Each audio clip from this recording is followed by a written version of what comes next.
أعوذ بالله العظيم وبوجهه الكريم وبسلطانه القديم من الشيطان الرجيم من همزه ونفثه ونفخه. بسم الله الرحمن الرحيم.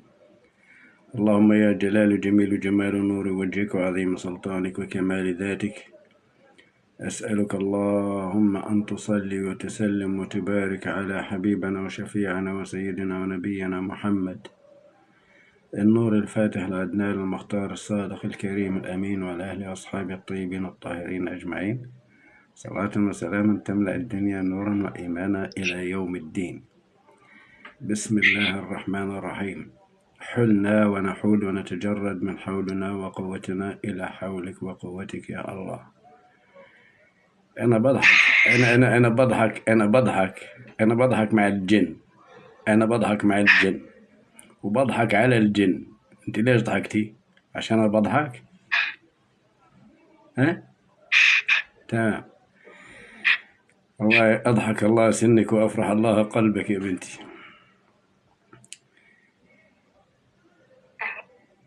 نبدأ على بركة الله سبحانه وتعالى. حلوة يعني.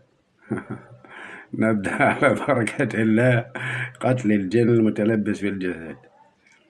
أكثر متلبسين من الجن.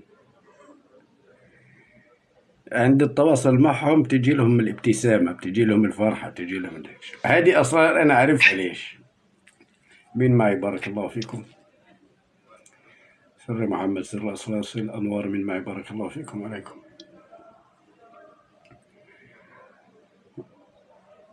وعليكم السلام ورحمة الله وبركاته. جزاكم الله خيرا. جزا الله عنا عنكم سيدنا محمد صلى الله عليه وسلم وآله. بسم الله الرحمن الرحيم. بسم الله الرحمن الرحيم. العبد الفقير إلى الله ليس براقي وليس بمعالج. هبة وقدرة وقوة من الله عز وجل. قتل الجن المتلبس في الجسد بجلسة واحدة إن شاء الله، بقوة وقدرة الله عز وجل. نحول ونتجرد من حولنا وقوتنا إلى حول وقوة الله سبحانه وتعالى. قلت وأكرر وأعيد: ليس براقي وليس بمعالج. نعطي إرشادات، نصائح، تعليمات إلى ووصفات أيضا إلى المتلبسين من الجن والمصابين من الأسحار، وأيضا الرقاة المعالجين. نعطي وصفات علاجية، نعطي إرشادات، تعليمات لوجه الله تعالى، ولكن ليس براقي وليس بمعالج. هي من عند الله سبحانه وتعالى، أرزاق كما نقول. شو مشكلتك يا بنتي؟ منامات يوميا بزاف. منامات شو؟ منامات جنسية ومنامات أفاعي حيوانات. أكثر شيء الأفاعي. منامات جنسية كل ليلة؟ تقريبا كل يوم. وتشوفي شكل المعتدي على شكل أرحام، يعني مثلا أبوك، أخوك، عمك، خالك؟ أكثر شيء نشوف خالي ونشوف النساء. مع بعضهم ولا معاكي؟ نعم، معايا ومع بعضهم، يعني مناظر جنسية مختلطة. ولكن هل يتم الاعتداء عليك؟ أكيد. طيب، قرأت العزيمة؟ قرأت. شو شعرتي؟ نشوف شو شعرتي. أكثر حاجة ضرتني العمود الفقري، أكثر حاجة ضرتني. وجاك حزن؟ حزن وكآبة، تحس هكا كتف وبكاء؟ معنى صدر. اليوم بكيت، دروك بكيت كيف نسمع في العزيمة. تجشؤ ونعاس وخفقان في القلب وحزن. طيب.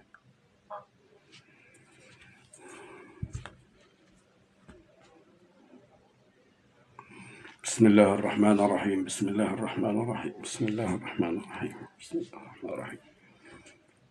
ونفخ في الصور فجمعناهم جمعا ونفخ في الصور فجمعناهم جمعا ونفخ في الصور فجمعناهم جمعا.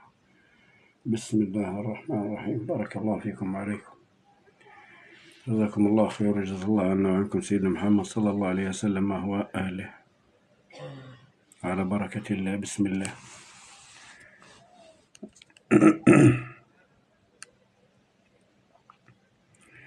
بسم الله الرحمن الرحيم. حلنا ونحول ونتجرد من حولنا وقوتنا إلى حولك وقوتك يا رب العالمين. تحوط وتحصن. ارخي جسدك يا بنتي، اركي ظهرك على الحيط ولا على الكرسي كويس. ارخي جسدك، بارك الله فيك. خليك شوية على اليسار، شوية على اليسار، شوية. أيوة باش نشوفك منيح. تحوط وتحصن بصورة التوحيد بأعوذ بالله العظيم وبوجهه الكريم وبسلطان القديم من الشيطان الرجيم من همزة نفث نفخة. بسم الله الرحمن الرحيم. قل هو الله أحد الله الصمد لم يلد ولم يولد ولم يكن له كفوا أحد. الله لا إله إلا هو الحي القيوم لا تأخذه سنة ولا نوم له ما في السماوات وما في الأرض من ذا الذي يشفع عنده إلا بإذنه يعلم ما بين أيديهم وما خلفهم يعلم ما بين أيديهم وما خلفهم يعلم ما بين أيديهم وما خلفهم ولا يحيطون بشيء من علمه إلا بما شاء وسع كرسيه السماوات والأرض ولا يؤوده حفظهما وهو العلي العظيم. واستفتحوا وخاب كل جبار عنيد واستفتحوا وخاب كل جبار عنيد واستفتحوا وخاب كل جبار عنيد واستفتحوا وخاب كل جبار عنيد من وراء جهنم ويسقى من ماء صديد. واستفتحوا وخاب كل جبار عنيد من وراء جهنم ويسقى من ماء صديد يتجرح ولا يكاد يصيغه ويأتيه الموت من كل مكان وما هو بميت ومن ورائه عذاب غليظ. وترى المجرمين يومئذ مقرنين في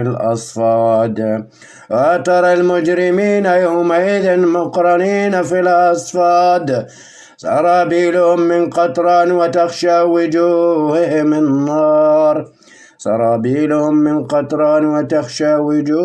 النار ولقد جعلنا في السماء بروجا وزيناها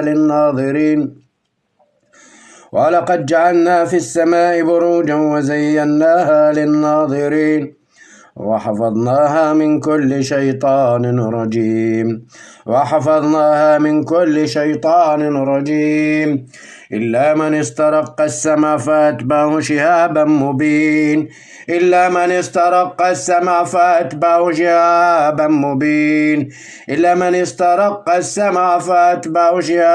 مبين وقل الحق من ربكم فمن شاء فليؤمن ومن شاء فليكفر. إنا أعتدنا للظالمين نارا أحاط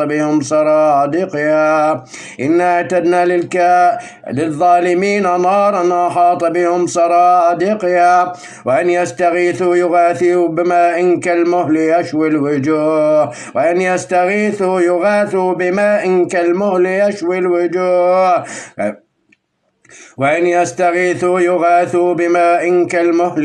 الوجوه بئس الشراب وساءت مرتفقا.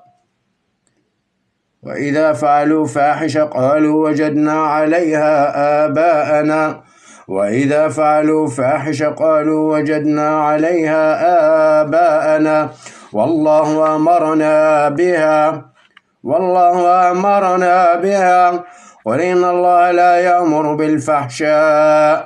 قل إن الله لا يأمر بالفحشاء أتقولون على الله ما لا تعلمون ولوط إذ قال لقومه أتأتون الفاحشة ما سبقكم بها من أحد من العالمين ولوط إذ قال لقومه أتأتون الفاحشة ما سبقكم بها من أحد من العالمين أتأتون الفاحشة ما سبقكم بها من أحد من العالمين أتأتون الفاحشة وأنتم تبصرون أتأتون الفاحشة وأنتم تبصرون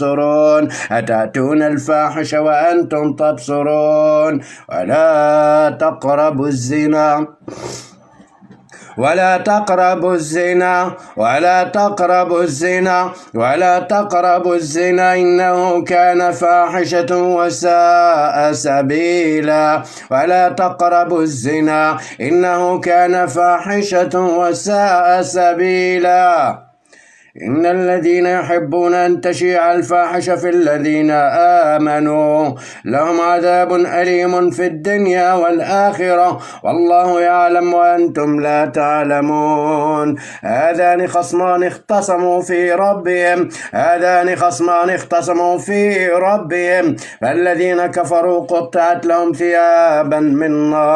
فالذين كفروا قطعت لهم ثيابا من نار يوم تقلب وجوههم في النار يقولون يا ليتنا أطعنا الله وأطعنا الرسول فالذين كفروا قطعت لهم ثيابا من نار يصب من فوق رؤوسهم الحميم يصهر به ما في بطونهم والجلود ألهم مقامع من حديد كلما أرادوا أن يخرجوا منها من غم أعيدوا فيها وذوقوا عذاب الحريق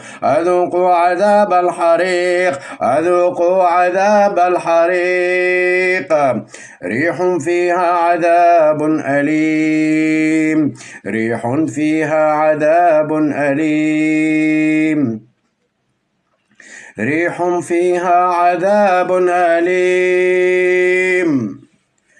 بسم الله يتوكلنا على الله وأعدوا لهم ما استطعتم من قوة ومن رباط الخيل ترهبون به عدو الله وعدوكم وأعدوا لهم ما استطعتم من قوة ومن رباط الخيل ترهبون به عدو الله وعدوكم وأعدوا لهم ما استطعتم من قوة ومن رباط الخيل ترهبون به عدو الله وعدوكم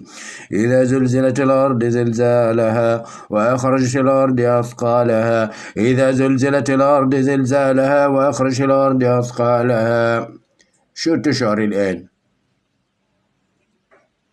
أنا حس هيك الموجة هيك حاجة جديدة شعر بحزن قلبك يضرب بسرعة ضيق على الصدر ما حاسك شغل بغى نستفرغ من شيء ارخي جسدك غمض عيونك بسم الله الرحمن الرحيم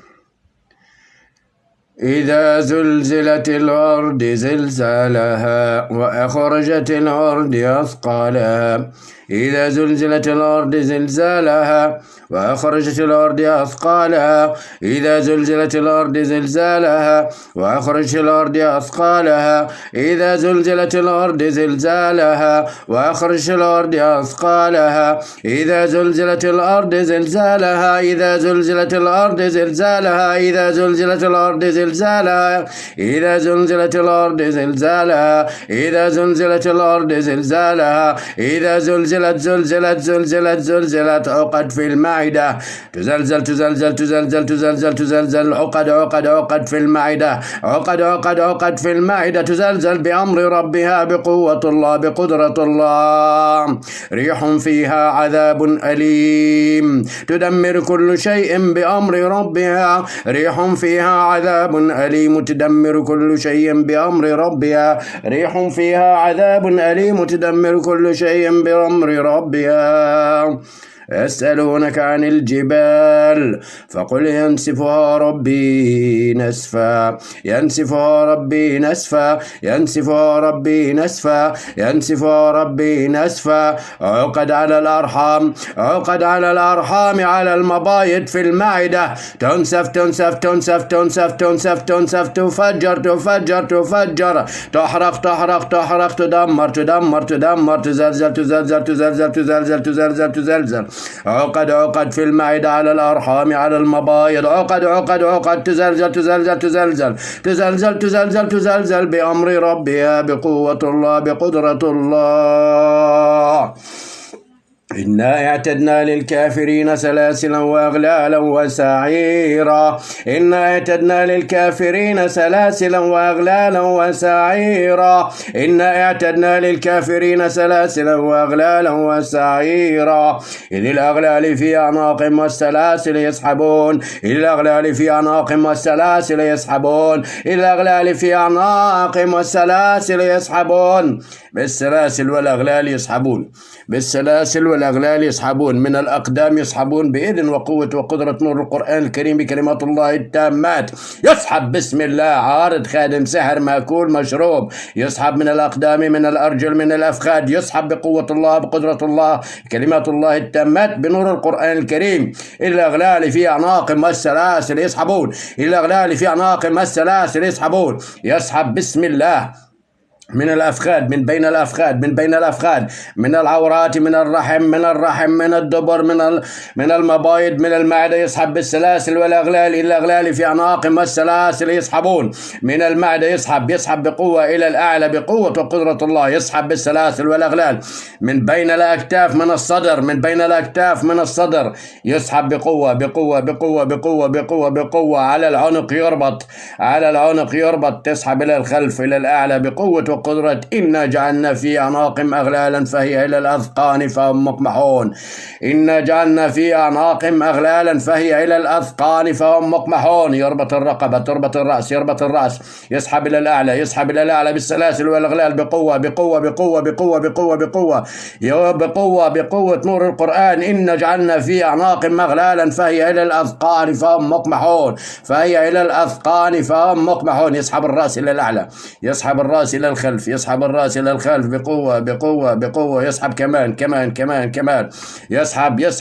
يسحب بقوة الله يسحب الرأس إلى الخلف ما تشد على رأسك ارخي رأسك يسحب الرأس إنا جعلنا في أعناقهم أغلالا فهي إلى الأذقان فهم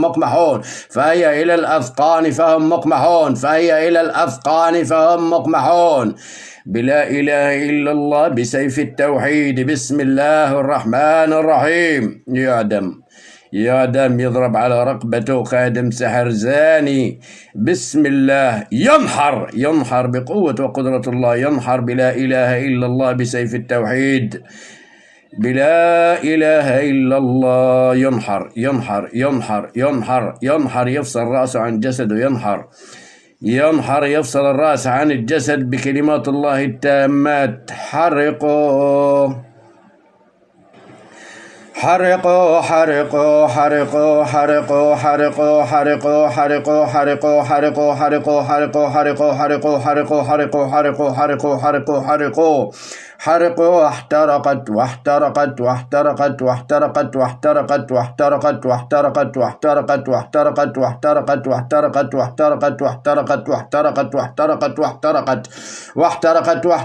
احترقت شؤذم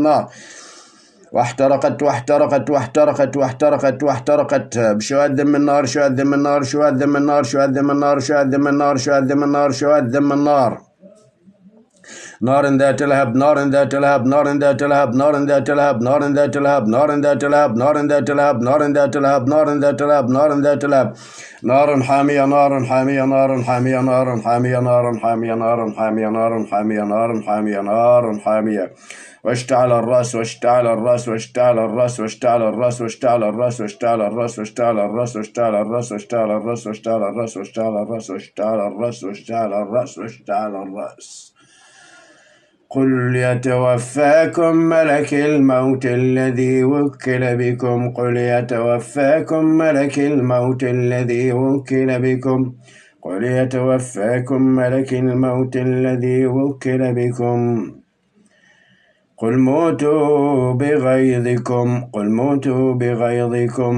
إذ الظالمون في غمرات الموت الظالمون في غمرات الموت الظالمون في غمرات الموت وجاءت سكرة الموت بالحق وجاءت سكرة الموت بالحق وجاءت سكرة الموت بالحق الله أكبر الله أكبر الله أكبر الله أكبر أشهد أن لا إله إلا الله أشهد أن لا إله إلا الله أشهد أن محمدا رسول الله أشهد أن محمدا رسول الله حي على الصلاة حي على الصلاة حي على الفلاح حي على الفلاح الله أكبر الله أكبر لا إله إلا الله لا إله إلا الله سيوفنا لا إله إلا الله هيبتنا لا إله إلا الله طريقنا لا إله إلا الله قوتنا لا إله إلا الله قدرتنا لا إله إلا الله نصيرنا لا إله إلا الله محمد أبا القاسم صلى الله عليه وسلم قائدنا لا إله إلا الله لا إله إلا أنت سبحانك إني كنت من الظالمين بسم الله اشرب مي وتعالي يلا بسرعة خلاص الشد في ظهري كان من عندك الشد في ظهري هكا ايه اشربي مي وتعالي اشربي مي وتعالي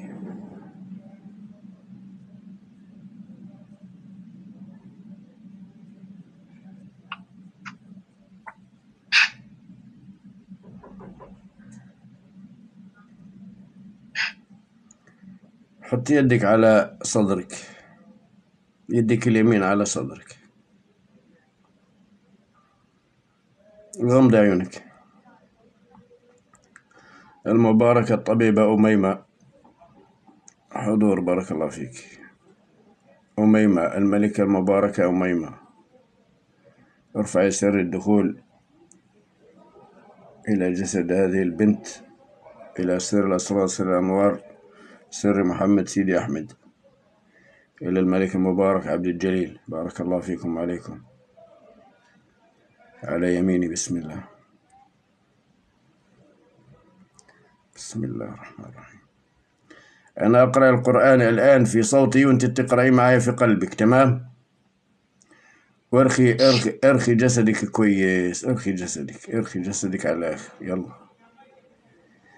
بسم الله الرحمن الرحيم يخرج من بطونها شراب مختلف ألوانه فيه شفاء للناس يخرج من بطونها شراب مختلف ألوانه فيه شفاء للناس يخرج من بطونها شراب مختلف ألوانه فيه شفاء للناس ويشفي صدور قوم مؤمنين ويشفي صدور قوم مؤمنين ويشفي صدور قوم مؤمنين. يا أيها الناس قد جاءتكم موعظة من ربكم وشفاء لما في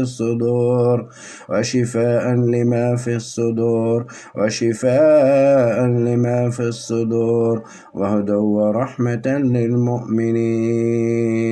وننزل من القرآن ما هو شفاء ورحمة للمؤمنين وننزل من القرآن ما هو شفاء ورحمة للمؤمنين وننزل من القرآن ما هو شفاء ورحمة للمؤمنين ولا يزيد الظالمين إلا خسارا. وإذا مرضت فهو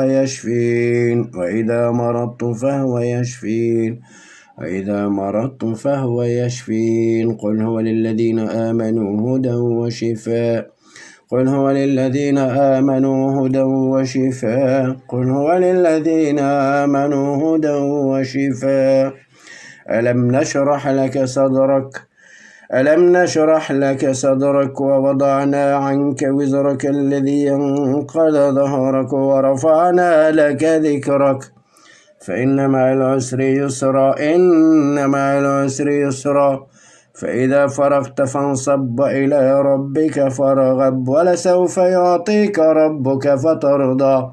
ألم يجدك يتيما فآوى ووجدك ضالا فهدى ووجدك عائلا فأغنى فأما اليتيم فلا تقهر أما السائل فلا تنهر وأما بنعمة ربك فحدث. اللهم صل وسلم وبارك على سيدنا محمد وعلى آل سيدنا محمد. اللهم إني أسألك باسمك الله العظيم الأعظم الله الشافي الله الكافي الله المعافي الله القوي الله القادر. أسألك اللهم باسمك الله العظيم الأعظم الله الذي تحيي به العظام وهي رميم. اللهم اشفيها اللهم عافيها اللهم أنزل السكينة والطمأنينة على روحها على صدرها في دمها. بسم الله الرحمن الرحيم. بارك الله فيكم وعليكم جزاكم الله خير وجزا الله عنا وعنكم سيدنا محمد صلى الله عليه وسلم وآله المباركة الطبيبة الملكة أميمة أنت وأخواتك. هيا بسم الله يحموا خلف الحصون. بارك الله فيكم خلف الخيول على يميني. بارك الله فيكم. بسم الله. قولي لا إله إلا الله 3 مرات. قول لا إله إلا الله لا إله إلا الله لا إله إلا الله.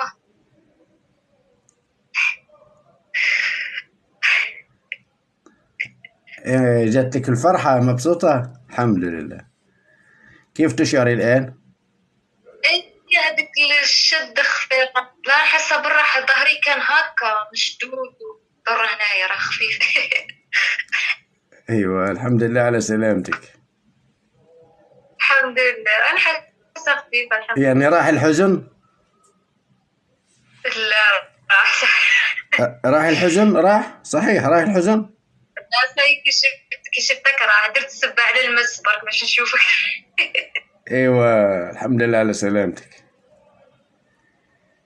الحمد لله يا رب. الحمد لله على سلامتك. تحصني كويس يا بنتي.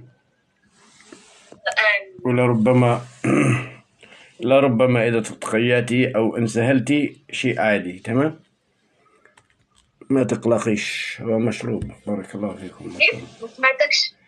قلت لك كنت شربة سحر. شرب مش بالأكل. شرب مشروب. السلام عليكم ورحمة الله وبركاته.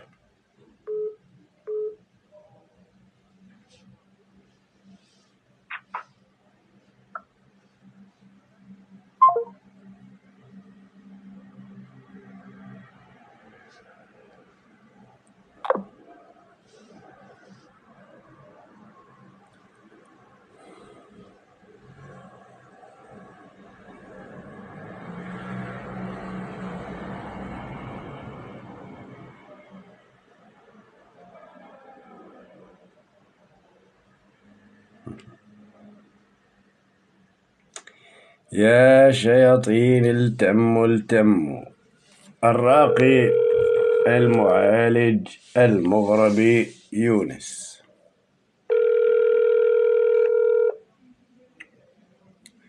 الراقي المغربي يونس، السلام عليكم ورحمة الله وبركاته.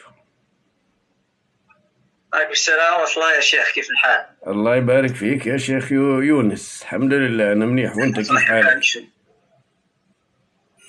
الله يحفظك، الحمد لله نحمد الله ونشكره على كل حال. يا الأخت كيف الصحة شوية؟ الحمد لله. الصحة أحسن الحمد لله. الحمد لله اللهم لك. جزاك الله خير وجزا الله عنا وعنكم سيدنا محمد صلى الله عليه وسلم وأهله. صلى الله عليه وآله وسلم. يلا دخل هذه الأخت. ندخل الأخت إن شاء الله. نمشي. لا إله إلا الله محمد رسول الله. قرأت عليها أنت؟ نعم قرأت عليها يا شيخ. وشو كانت تشعر؟ كانت الأعراض ديالها باينة تاع المس، وطلعوا المس كذلك حتى هو تكلم. لا ما تكلمش، مس خارج الجسد ما يتكلمش، هي عندها مس، أنا شفت بؤبؤ عينيها، هي عندها مس خارج الجسد، ولكن هي أيضا عندها حالة نفسية. في بعض النساء والرجال أيضا بيقدرش يقعد وحيد، يعني لازم يكون عنده شريك، وهاي مرأة تحب يكون عندها شريك، ولما تكون متخاصمة مع الشريك بتاعها بيأتيها الحزن بعض الأحيان، ومن الحزن بسبب الحزن بيأتيها المس. لا بأس، معليش نعملها عشان خاطرك، يلا دخلها. الله يحفظك يا شيخ، أنا بحثت عندها هنايا وجعلت اتصال.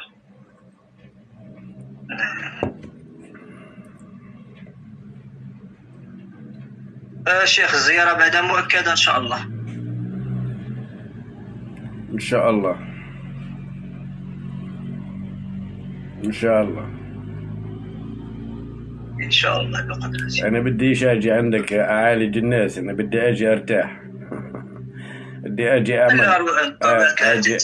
أعمل خلوة في الجبال إن شاء الله بقدرة الله.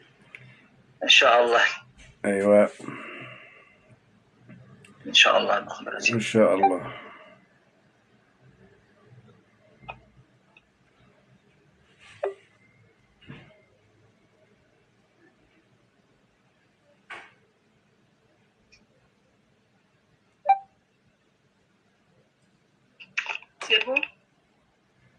السلام عليكم. السلام عليكم ورحمة الله وبركاته أيتها المرأة. السلام عليكم يا الشيخ، واش راك لاباس بخير؟ لاباس بارك الله فيكي. أنا غير حداك درك. راني في باريس. قلت راني في باريس، راني غير حداك. انت بباريس حداي؟ راني حداك. مرحبا. طب ليش كان ما كانت تواصلتي معي من غير ما تحكي للشيخ يونس وتعز بيه؟ راك عارف ان عزيز عليا يونس. زي انت بتحبي تشوفي الشباب وتحكي مع الشباب. عزيز عليا هو عزيز. ما هو الواحد بس يكبر بحب يضل يحكي مع الشباب. ايوه هكا. ولدي هو. يا اختي ولدك، وانا كمان ولدك، هي معليش. بس انت تحبي تحكي مع الشباب، هو ما شاء الله سين بلوموسي شباب ولدك. لا ولدي قدو. يا بنتي ولدك قدو على بالي، راني ما كيف خاطرك نعرف، هو اقول ما شاء الله شباب، هو راجل طيب. ايوه هو مرته تجيني مرته تجيني. وين تجيلك؟ لا فامي ديالي. مرحبا. طيب الله يسلمك. رجعتي لجوزك ولا ما رجعتيلوش؟ لا بنت الحلال ليش؟ والله العظيم لا، والله شي بالعاد كاين حاجه مانيش عارفه، كاين حاجه تبعد. لا طيب بلكي هو بده علاج يعني. هو ما بغاش يولي لي، ماشي انا اللي ما بغاش نولي. ايوه هذاك لربما هو عنده حاجه كمان. بالك والله العظيم، والله لا هو اللي ما بغاش والله. انت تبغي ولا ما خلاص طلع من قلبك بغيتي تطلقيه؟ كون ولا لي نولي معكم. يعني عشت تقريبا 18 عام، ماشي 10 نهار ولا يومين. عادي. راجل. ايوه عادي 18 80 عادي. طيب يعني لو لا قدر الله لو ما رجعش تتزوجي؟ لا جرامي. خلاص عمر والله خلاص. أجي احكي لك شغله. قديش عمرك انت؟ نمشي نحج، نمشي نجيب عمرة، نمشي نجيب. قديش عمرك؟ بالك تشوفي واحد سعودي تم في العمره. ايه قديش عمرك انت؟ انت بشحال تقول تعطيني؟ قول. انا ما نعطيش، انا ناخد. والله. قديش عمرك؟ 30؟ 60. كم؟ 60 عام. ما شاء الله 60 عام. والله يقول عليك 30. الله اذا متهليه براسك انت، ماخذي بالك من نفسك. يا صلاة الزين محمد. حتى نقول لك علاش. انا طول حياتي عشت راجل، تربيت ولادي باربعه، عشت يتامى، ربيت 4 ديال الاولاد. كنت توجور في فرنسا، خدمت في فرنسا، خدمت كل بلاصه. بس تبارك الرحمن ما شاء الله، لا حول ولا قوة الا بالله. عين الرحمن تحفظك. يعني 60 سنة بس، يعني ما شاء الله جايبة نفسك يعني كويس. تلعب رياضة انت ولا تلعب رياضية مبين عليك يعني. ما شاء الله ما شاء الله. تزوجتي انت؟ اللي تزوجتي 4 مرات؟ انا انت تزوجتي 4 مرات؟ والله انك شاطرة. والله انك شاطرة. والله القدر. هي القدر عاد. وش نقول لك يعني اذا ما صلحش الزوج ومشاكل خلاص اخطيني، خليني ونخليك، السلام عليكم، من غير مشاكل. لا واحد مسكين مات الله يرحمه، قلت لك واحد مات مسكين. مات الله يرحمه، اللي مات بتاخذ غيره، وين المشكل يعني؟ وهذاك هو المليح فيهم.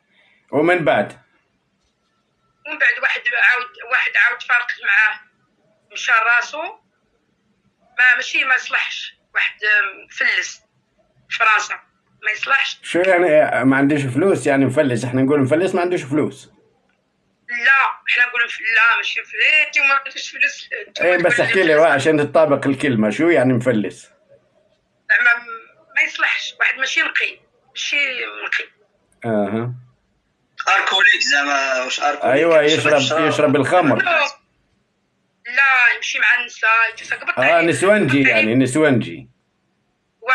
برضو ما شاء الله عليك. يعني زي ما بيحكوا المغاربه غزال انت، يعني مش عادي. ليش عنده مرة حلوة وكويسة وصالحة وبتشتغل وما شاء الله، عن 60 راجل انت. المهم انت تركتيه، قلتي له الله يسهل عليك.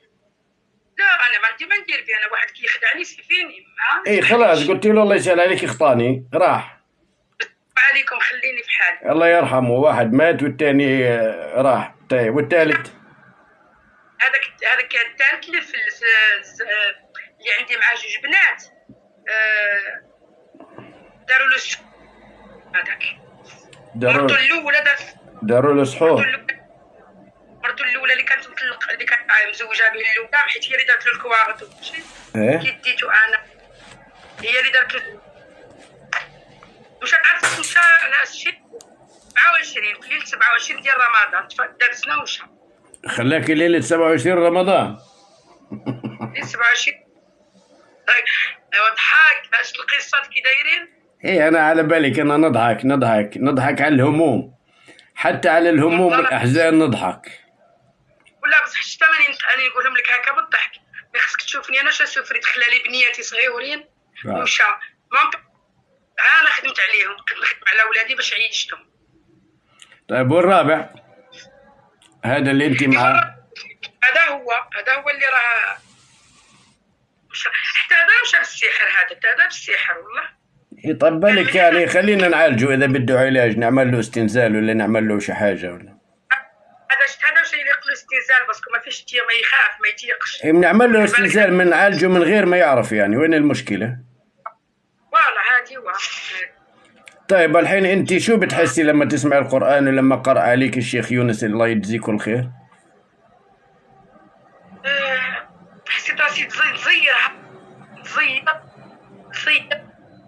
رجليا يرجفوها راسي كون زاد معايا بزاف كون نقتلو كون هضرت. يلا يلا يلا، ارخي جسدك وغمضي عينيك وارخي جسدك. يلا غمضي عينيك وارخي جسدك. خليك معنا يا شيخ يونس. طيب. بسم الله الرحمن الرحيم. تحوط وتحصن بسورة التوحيد بأعوذ بالله العظيم وبوجهه الكريم وبسلطان القديم من الشيطان الرجيم من همزه ونفخه ونفخه. بسم الله الرحمن الرحيم. ارخي جسدك يا أبوي.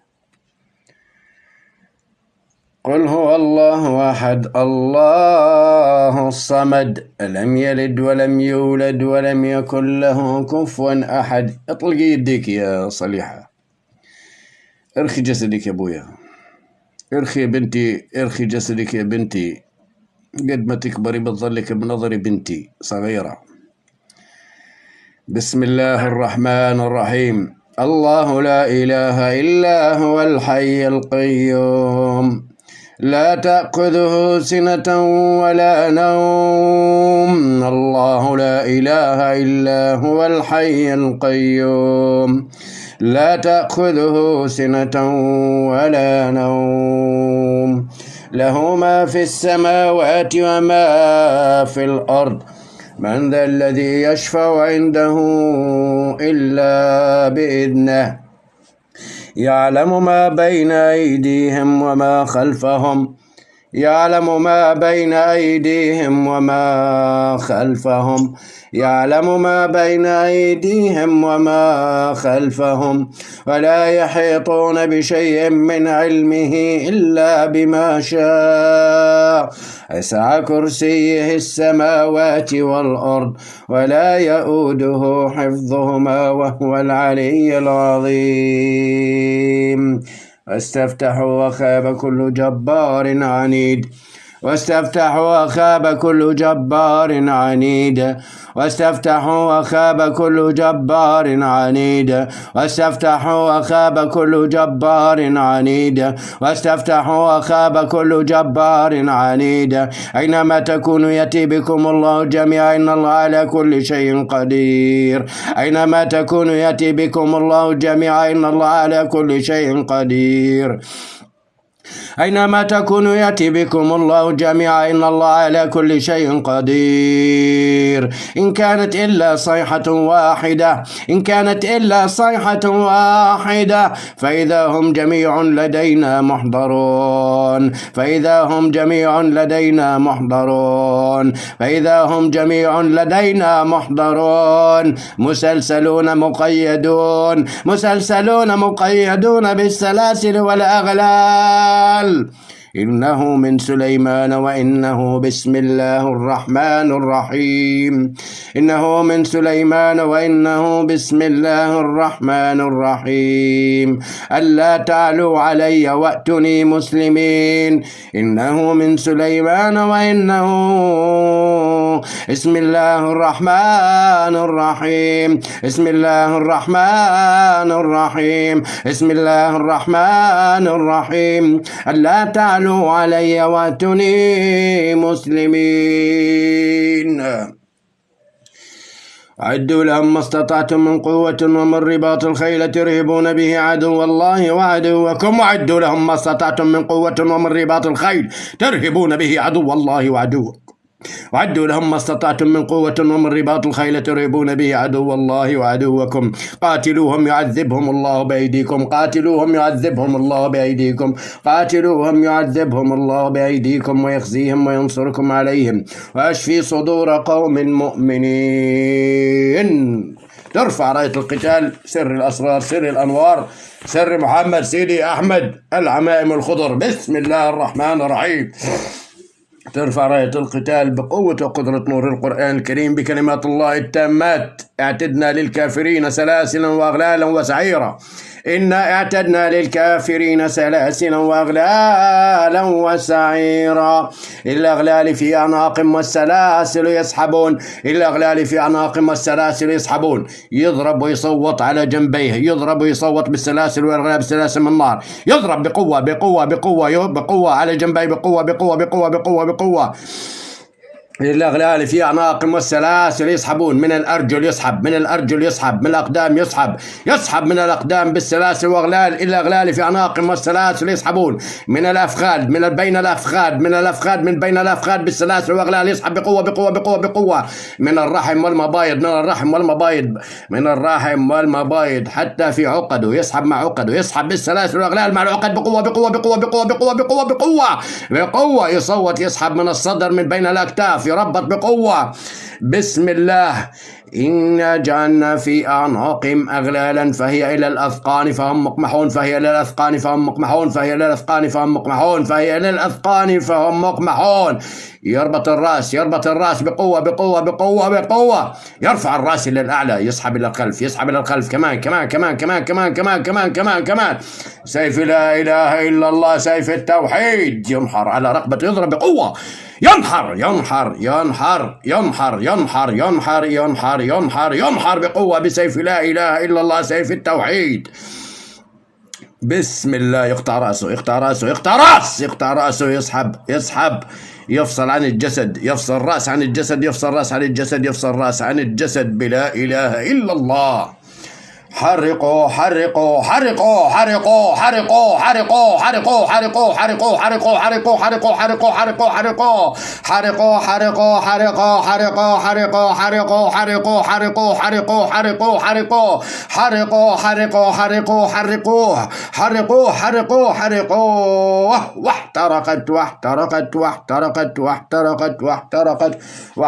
واحترقت.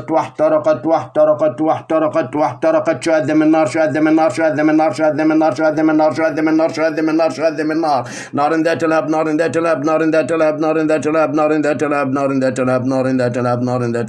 ذات لهب، واشتعل الرأس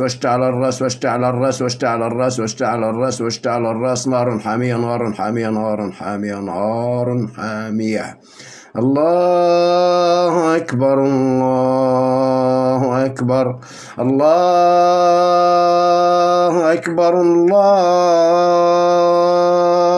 أكبر.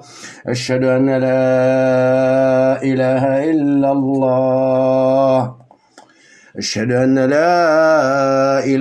إلا الله.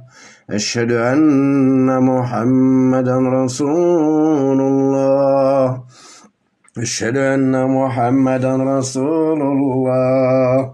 حي على الصلاة، حي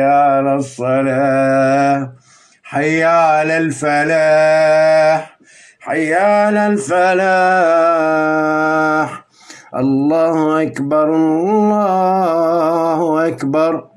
لا إله إلا الله سيوفنا، لا إله إلا الله هيبتنا، لا إله إلا الله طريقنا، لا إله إلا الله قوتنا، لا إله إلا الله قدرتنا، لا إله إلا الله نصيرنا، لا إله إلا الله أبا القاسم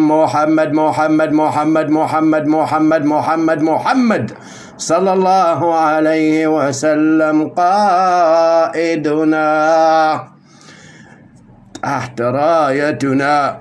بسم الله الرحمن الرحيم. على طريق ودرب قائد العمائم الخضر سيدنا علي عليه السلام قائدنا. بسم الله الرحمن الرحيم. بارك الله فيكم وعليكم، جزاكم الله خير، وجزا الله عنا وعنكم سيدنا محمد صلى الله عليه وسلم ما هو أهله. بارك الله فيكم وعليكم. قولي لا إله إلا الله ستكوني بخير إن شاء الله. خير. قومي اشربي مية وتعالي يلا.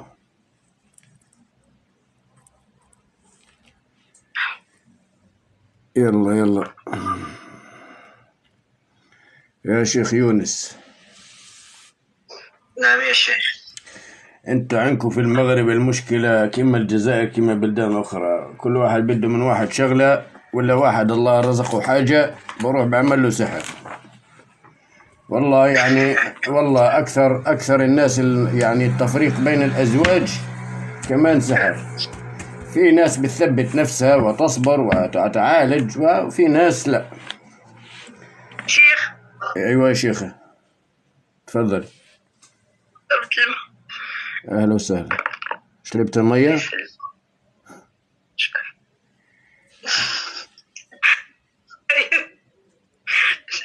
يضحكني والله. الله.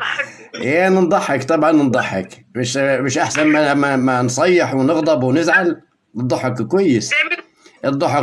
الضحك بيجيب السعادة، بيجيب الفرح، حلو، بيهدي عليك البال. حاجة تجاولك لما تبعتهم يجيبون نقول ليونس بعض المرات يضحكني واحد نيرفي شي وحده يقول لها ومالك انت يلا عاودي راسك انت مالك دايره انت كل مره ايوه تضحكني. ايوه. ما شو الامر؟ ما الذي يضحك الناس؟ شو اللي بيضحك؟ زعماك تعالجوا تضحكوا ميمتو والله الا مليح. زعماك تدخل في الخاطر. شفت؟ ايوه. هي شوف، هي اسرار باش انا فهمت الناس وكلم الناس المتابعين يفهموا هذا الشيء. الاخوه والاخوات ايضا نفس الشيء. سبحان الله.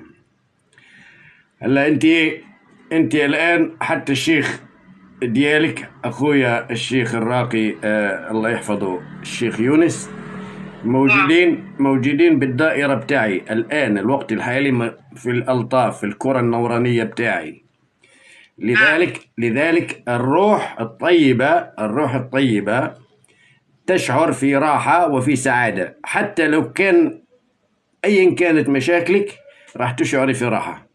هذه تسمى الارواح الطيبه. لذلك معنا وحولنا وبقوه وقدره الله عز وجل من الالطاف، من الانوار الالهيه، يعني العالم الاخر هم مخلوقين من نور. لذلك انت يعني قد تكوني مغمومه ترتاحي. ها انا بعض المرات يقولوا لي شوفي انت ما كبرتيش حيت فيك النيه وقلبك كبير وديري الخير وقلبي كبير. صح. عشان كده يعني عمرك 60 سنه ما كبرتيش. انت 60 سنه من اللي قال لك 60 سنه قال لك كبير؟ احنا نقول كبير يريح ولا صغير يصيح. 60 سنه ما شاء الله عنك. يلا يا اختي، يلا يا ابويا، يلا كملك علاجك، يلا وبعدين تضحك. يلا. الحمد لله. بكونوا جايين الجن لابسهم متلبسين من الجن وعندهم سحر، عندهم كل شيء، وبروحوا عند رقاب، بروحوا عند معالجين، بصيروا يفطفطوا وينطنطوا ويعيطوا ويبكوا ويسووا. احنا بإذن وقوة وقدرة الله عز وجل سبحانه وتعالى تكون الألطاف معنا. لذلك الأرواح تلتف بنور الرحمن، بنور القرآن ومن معنا من الأجاويد. حط يدك اليمين على صدرك أيتها المباركة. تمام. أنا الحين أقرأ القرآن بصوتي وأنت تقرأي معايا بقلبك كما تحبي. خلاص الجن قتل الحمد لله. ما بقاش فيا شيء، ما بقى فيا حتى واحد. غادي الآن تشعري ما بقى حتى واحد، ما تخافيش. هبل النسوان، هبل المزمرات هذول. يلا بنتي، يلا ابويا، يلا الله يبعث لك ان شاء الله، يرجع لك جوزك ولا يسهل عليك وعليك ان شاء الله. ربي تحبيه، تحبيه هذا. يرجع لي زوجات جيت تصدق عندنا الطعام كسكس نديروا لك الكسكس ان شاء الله. ارجع لك جوزك وتعملي كسكس، تعملي له كسكس لك غدا اللي تبغي انت يا عم. انا بديش لا كسكس. انا بديش والله. لا ان شاء الله واخا نجي ان شاء الله. يرجع لك جوزك وتعملي لنا الطعام بالكسكس المغربي واخا ان شاء الله اختي، ان شاء الله. يلا بسم الله. ارخي جسدك بارك الله فيك. قال لك كسكس يا حاضر ان شاء الله.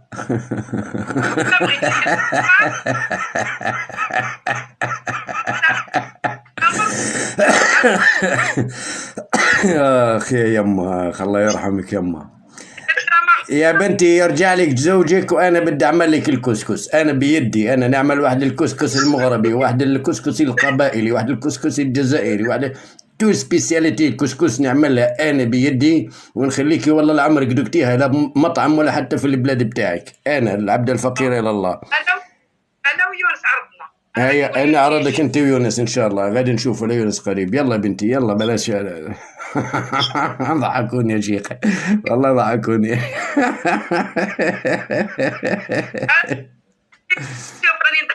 دائما تفكرني، فهمتني؟ تفكرني. هذه الأخت عمرها 60 سنة، ولكن أنا بصراحة نقول لك يا أختي، الحلو فيكي الحلو فيكي روح الشباب فيكي دائما موجودة. أيوة الله يطول عمرك إن شاء الله، طالما روح الشباب فيكي ما شاء الله. أنا قلبي بيض والله العظيم، قلبي بيض ونضحك من قلبي، زعما صافي ما فيها حتى حاجة. نعم أعلم هذا الشيء والله، من غير ما تحكي لي أعلم يا أختي أعلم. الله يا ربي يحفظك ويحفظ لك ولاداتك ويدوم عليك نعمك إن شاء الله. المباركة الطبيبة فاطمة الزهراء، المباركة الطبيبة الملكة فاطمة الزهراء. يلا بسم الله الرحمن الرحيم. ارفعي سر الدخول إلى جسدها للأخت، إلى المبارك سر الأسرار سر الأنوار سر محمد سيدي أحمد، إلى الملك المبارك عبد الجليل على يميني. بارك الله فيكم. أعوذ بالله العظيم وبوجهه الكريم وبسلطان القديم من الشيطان الرجيم من همزه ونفثه ونفخه. بسم الله الرحمن الرحيم. ارخي جسدك يا أختي واقرأي معايا في قلبك. وننزل من القرآن ما هو شفاء ورحمة للمؤمنين. وننزل من القرآن ما هو شفاء ورحمة للمؤمنين. وننزل من القرآن ما هو شفاء ورحمة للمؤمنين ولا يزيد الظالمين إلا خسارا. ويشفي صدور قوم مؤمنين ويشفي صدور قوم مؤمنين ويشفي صدور قوم مؤمنين. يا أيها الناس قد جاءتكم موعظة من ربكم وشفاء لما في الصدور وشفاء لما في الصدور وشفاء لما في الصدور وهدى ورحمة للمؤمنين. قل هو للذين آمنوا هدى وشفاء قل هو للذين آمنوا هدى وشفاء قل هو للذين آمنوا هدى وشفاء. ألم نشرح لك صدرك ووضعنا عنك وزرك الذي أنقض ظهرك ورفعنا لك ذكرك فإن مع العسر يسرا إن مع العسر يسرا. فإذا فرغت فانصب وإلى ربك فارغب ولسوف يعطيك ربك فترضى ولسوف يعطيك ربك فترضى. ألم يجدك يتيما فآوى ووجدك ضالا فهدى ووجدك عائلا فأغنى. فأما اليتيم فلا تقهر أما السائل فلا تنهر أما بنعمة ربك فحدث. اللهم صل وسلم وبارك على سيدنا محمد وعلى آل سيدنا محمد. أسألك اللهم باسمك الله العظيم الأعظم الله الشافي الله المعافي الله الكافي الله القوي الله القادر. أسألك اللهم باسمك الله العظيم الأعظم الله المعيد الجامع المجيب الودود العزيز يا عزيز يا من يحيي العظام وهي رميم. اللهم اشفيها اللهم عافيها اللهم انزل السكينة والطمأنينة على روحها على قلبها في دمها. ونزعنا ما في قلوبهم من غل إخوانا على سرر متقابلين. ونزعنا ما في قلوبهم من غل إخوانا على سرر متقابلين. ونزعنا ما في قلوبهم من غل إخوانا على سرر متقابلين. اللهم إني أسألك باسمك الله العظيم الأعظم الله المعيد الودود الجامع أن تجمع بينها وبين زوجها. يا معيد يا جامع على محبتك وطاعتك وعبادتك يا الله. يا رحمن يا رحيم. اللهم ألقي محبتها في قلب زوجها. اللهم ألقي محبتها في قلب زوجها. اللهم ألقي محبتها في قلب زوجها. اللهم ألقي محبة زوجها في قلبها. اللهم اجمع بينهم على محبتك وطاعتك وعبادتك يا أرحم الراحمين. بسم الله الرحمن الرحيم. بارك الله فيكم وعليكم، جزاكم الله خير، وجزا الله عنا وعنكم سيدنا محمد صلى الله عليه وسلم وهو أهله المباركة الملكة الطبيبة فاطمة الزهراء، أنت ومن معك. هيا من الشق الأيمن. بارك الله فيكم وعليكم. على يميني خلف الحصون خلف الخيول. بارك الله فيكم، جزا الله عنا وعنكم سيدنا محمد صلى الله عليه وسلم وهو أهله. بسم الله. السلام عليكم مجددا يا أختي. قولي لا إله إلا الله 3 مرات. يلا قولي. لا إله إلا الله، لا إله إلا الله، لا إله إلا الله. الحمد لله على سلامتك. كيف شعر صدرك؟ كيف حالك؟ كيف تشعري الآن؟ الحمد لله والله، الحمد لله. راحت الغمة والرعشة والخوف الحزن؟ الغمة والله العظيم تجيني الغمة نبكي والله. طيب والحين هلا كيف؟ هلا كيف؟ لا صبر الحمد لله والله، حسيت براسي خفيفة. الحمد لله على سلامتك. الحمد لله والله. أيوة، أنت امرأة عاطفية كتير، حنونة كتير. الله يا ربي احنا دعينا وإن شاء الله ربنا يستجيب الدعاء أن يجمع بينك وبين زوجك على محبة الله وطاعته قريب جدا إن شاء الله. ابعتي لي فقط صورة عينيه، إذا كان في متلبس من الجن وعنده أسحار نعالجه من غير ما يعلم. تمام؟ شكرا، بارك الله. ويقدرني ربي نعمل ما يقدرنا الله سبحانه وتعالى، نجمع بينكم على محبة الله وطاعته. أوكي؟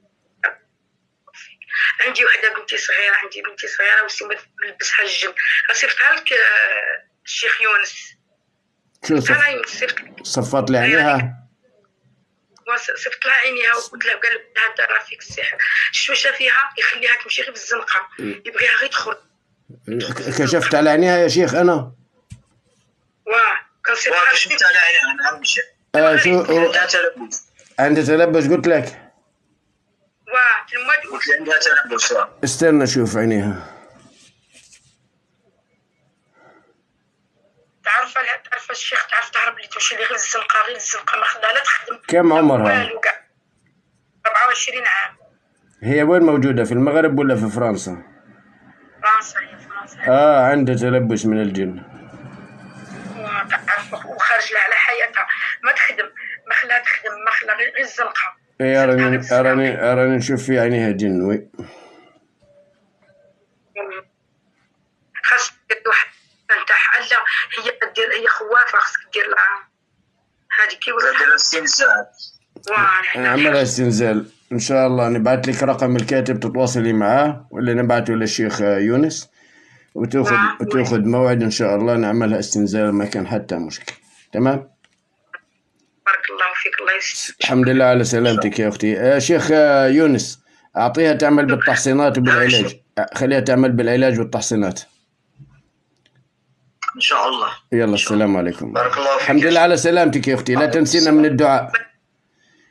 إن شاء الله عالج بنتك وعالج زوجك، وإن شاء الله يرجع لك جوزك قريب إن شاء الله بإذن الله. ونشوفك إن شاء الله هكا مباشرة، هكا نشوفك إن شاء الله. إن شاء الله أختي، إن شاء الله الله إن شاء الله. الله كريم، نزوركم، مرحبا بكم، افيك بليزير إن شاء الله. السلام عليكم. السلام عليكم. شكرا. في أمان الله. أعطيها تليفوني يا شيخ يونس، خليها كمان تتواصل معي. شكرا، بارك الله. طيب، صحة شيخ يونس. السلام عليكم، اللقاء قريب إن شاء الله. في أمان الله. في أمان الله إن شاء الله. أعانكم الله. السلام. آمين يا أختي. بسم الله توكلت على الله، ولا حول ولا قوة إلا بالله.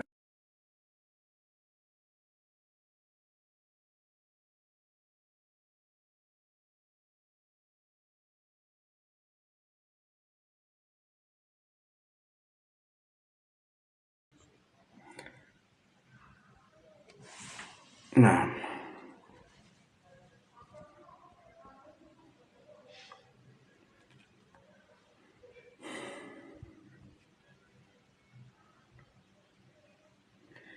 كيف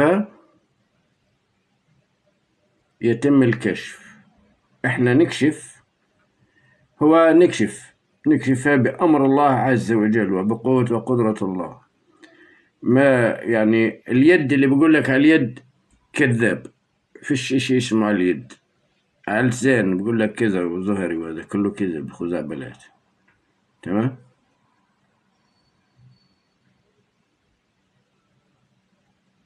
نحن نكشف في البصيرة الإلهية الكونية مما رزقنا الله عز وجل، لأنه بؤبؤ فقط أننا نرى العينين، يعني ما نحبش نشوف الوجه. نقول دائما للناس بعت لنا صورة العينين فقط وتكون واضحة أمام الكاميرا، ونرى البؤبؤ، ومن خلال البؤبؤ بفضل الله عز وجل وعطاءه وإحسانه وكرمه ورحمته نعلم ما في الجسد، نعلم ما في الجسد.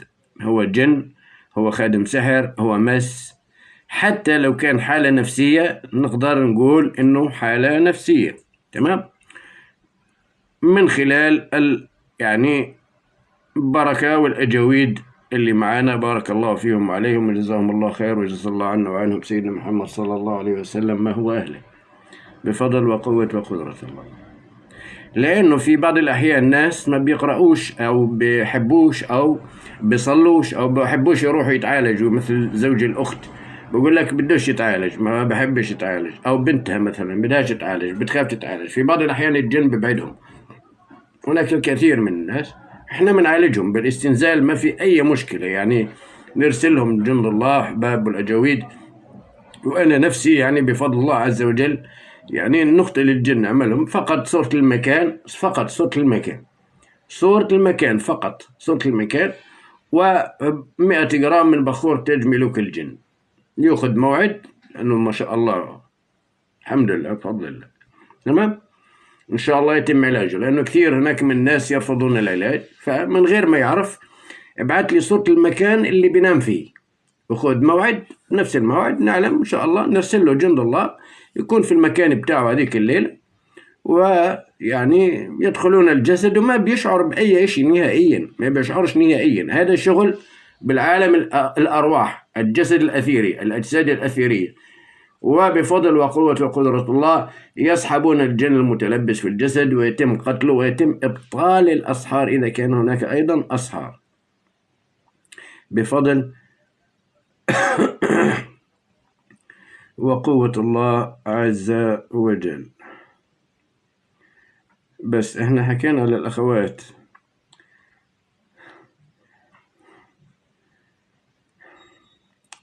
استغفر الله العظيم، استغفر الله، استغفر الله العظيم.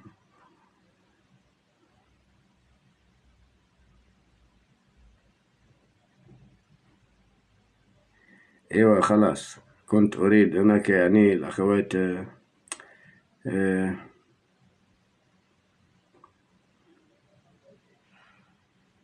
ما فيش ولا واحد جازي. تقول لك جازي، ولكن انت يا اختي انت سبق وعالجتك، ما فيك شيء. دي بنتك، اوكي بكره نعالجها. ام ريم بنتك او ما بعرف، او بنت اختك.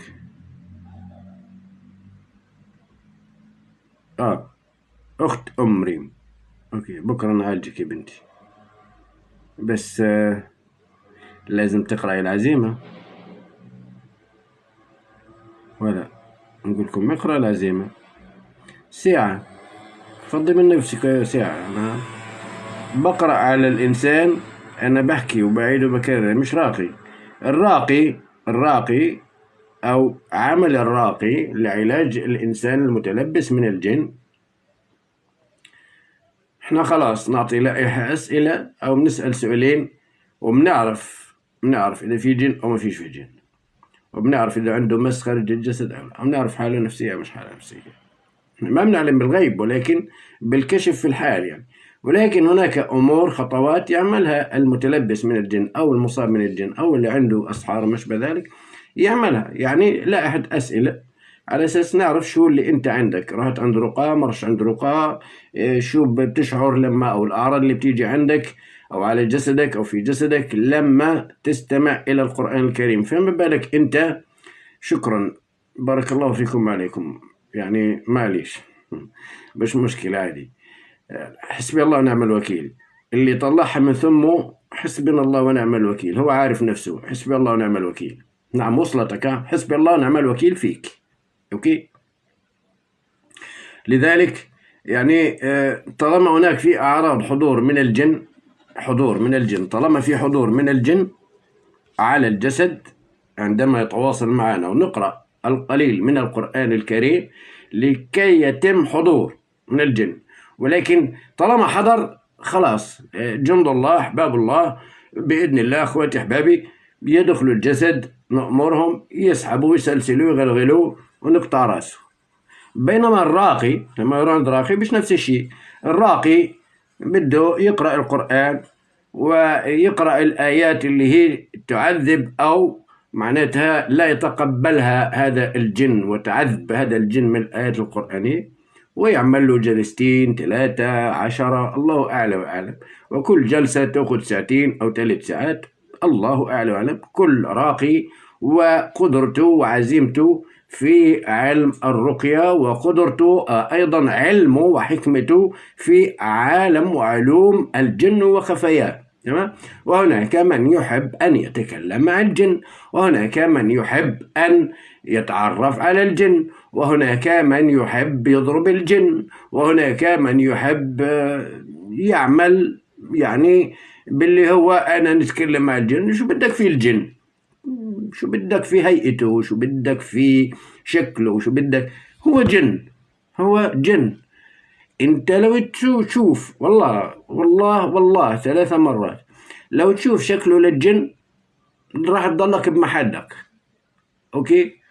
انا اقول لك ليش؟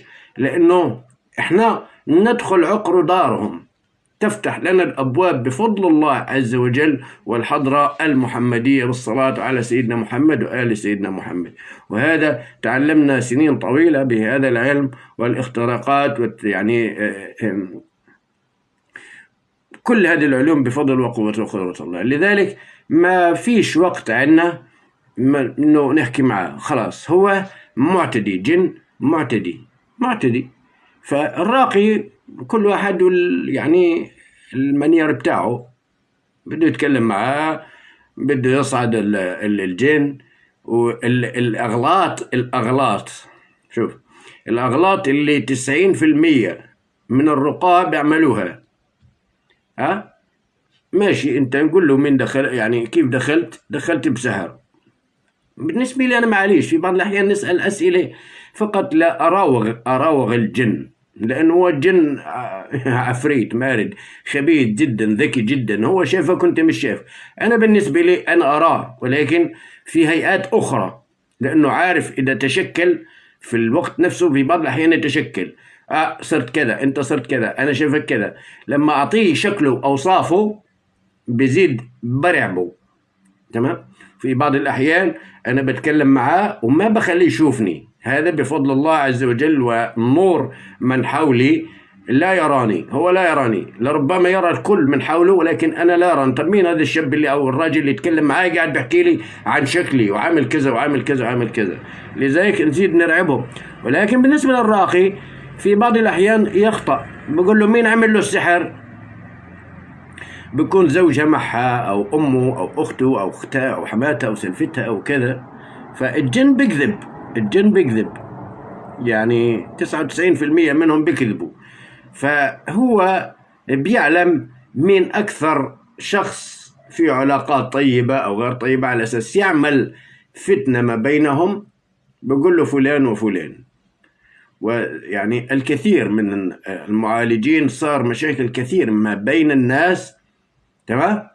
بهذه الأغلاط، هي أغلاط تعتبر أغلاط يعني نقول عملية غلط. هذه الأغلاط منك أنت بروفيسيونال، يقول ما بصيرش تعمل أغلاط مهنية. أغلاط هاي مهنية يعني مش قليلة، يعني إنه تفتن بين الناس، لأنه الشيطان راح يغلط وراح يغلطك وراح أيضا يستدرجك على أساس تنقص من القرآن الكريم ويتعبك، وبدير بالك بصير يرسل لك إرسالات شيطانية في جسدك الأثيري، وانت بتلاقي جسدك بثقل، جسدك بتعب، ربما حتى بعد هذا الشيء بصير يتنمر ويتمرد على المتلبس في جسده. تمام؟ لذلك بكل صراحة هي هذه المهنة هي مش مهنة، هي جهاد. ايوه جهاد، هم يقول لك مهنة، وصارت مهنة، مش يعني كل اللي ما عنده شغل، والنصابين كثار مش شوية. طالما في جن في الجسد وشايف انه في جن وعلمت انه في جن، ليش تتكلم معه؟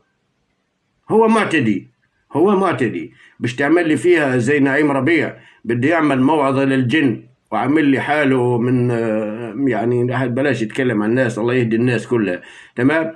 وعمل لي بدك تعمل، وطلع الفلان ونزل فلان، طلع الأسد نزل الغوريلا، طلعت القردة نزلت الزرافة ومش عارف إيش، عمل لي فيها حدا. الجن هو واحد، لربما بعض الأحيان بيكون أكثر من واحد، ولكن الجن تشوفه أسد ملك، يقول لك أنا ملك أسد، فيش بعد كده قوة، أسد. تمام؟ إذا قرأ الإنسان نفسه القرآن الكريم، تاني يوم بيشوف المنام أو بيشوف الرؤية وبتخيله بيشوفه كلب، بيضعف. ليش؟ لأنه لم يعد له القدرة بأن يبقى بقوة الأسد، لذلك ما عندوش يبقى التشكل باش نتشكل تمام بشكل أسد، لذلك يضعف، بصير كلب. أولا شفت كلب، شفت أفعى، بعدين شفت قط. لذلك قد ما أنت تجتهد تمام قد ما هو بيضعف. وليس هناك، اسمعوني كويس والله، عدتها عدة مرات وأنا بحكي للناس. ليش أنا بقول له عالج نفسك في نفسك، أنت اقرأ القرآن. الراقي يقرأ عليك 5 جلسات 10 جلسات، تمام؟ هو أنت تستمع أو تستمع حتى من اليوتيوب، تستمع مش نفس الشيء أنت تقرأ القرآن. يعني تعمل 5 جلسات أنت عند راقي أو 10 جلسات، كل جلسة ساعتين. إذا أنت قرأت سورة البقرة وآيات الحرق أو قرأت العزيمة، لأنه العزيمة فيها البركة، فيها ما شاء الله كل شيء من آيات الحرق وآيات العذاب وآيات الموت وكله، تمام؟ وهي تأخذ ساعة تقريبا. لما أنت تقرأها في نفسك، تقرأ القرآن الكريم، لأنه هو متلبس جسدك، تمام؟ يضعف أضعاف مضاعفة ما بين راجل آخر مسمى راقي أو معالج هو يقرأ عليك وأنت تستمع. لا، أنت اقرأ، بعدين يقعد يتخبط لك. تمام؟ هو من الممكن عندما يضعف الإنسان أو نفسيته تعبانة أو في بعض الأحيان الجن يعني يقعد يتخبط يمين شمال، مما لا يتحمل إنسان الضعيف. في ناس ما فيش جن ما فيش شيطان، هو لابس، هو متسكن في الجسد. يعني تخيل أنا في جسدي أو في جسدك أنت، ليش تخليه يعمل لك الحركات هاي كلها؟ الرقاة والمعالجين وشياطين الإنس هم اللي علموا شياطين الجن هذه الحركات. وخذ مني إذا بدك تفهم العبد الفقير، أنا بحكي لك لوجه الله تعالى الحركات، وأقول لك ماسونية وعين مش عارف إيش، وأقول لك في 2، وبقول لك كذا، هاي تختلط من الحالة النفسية الحالة النفسية من الإنسان نفسه. لذلك ليش؟ لا أنا بفهمك كويس وأقنعك كمان، ما فيش جن بجسد إنسان يقدر يتحكم بأعصابك ويخليك تتحرك زي ما بده. تمام؟ حتى لو تسمع القرآن، حتى لو تقرأ القرآن، بثبت نفسك، ما بخلي أنا بده يتحرك.